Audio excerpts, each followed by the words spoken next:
Hey guys, welcome to another video. In this video, I'm going to be explaining what 3D printed fabric is. Let's get right into this. So lately there's been this question, what really is 3D printed fabric? To answer that, I would say that 3D printed fabric is several 3D shapes interlocking in such a way that allows the entire model to bend and maneuver just like a fabric or cloth. Some people say this seems more like a chainmail than a fabric, which is fairly similar to chainmail. But the only difference is that with a decent 3D printer, you can print fabric in small enough size where the interlocking shapes begin more to represent the fibers of a fabric. As of now, 3D printed fabric is being used for many things like just simple clothing, which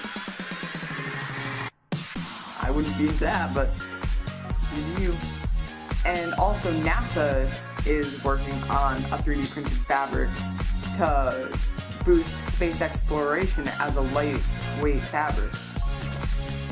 And here is a small sample of a 3D printed fabric. As you can see, it's pretty flexible in just about any direction.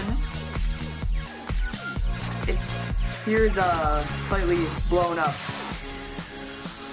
It's blown up by about 300%, and as you can see, it's basically just several cubes put together, and basically that's what gives it its flexibility. I think 3D printed fabric is pretty interesting, and I am looking forward to do several projects with this. I hope you've enjoyed this brief explanation on this 3D printed fabric. If you have enjoyed, make sure you like and subscribe, and as usual, feel free to comment down below if you have any other videos or ideas that you'd want to see in the future.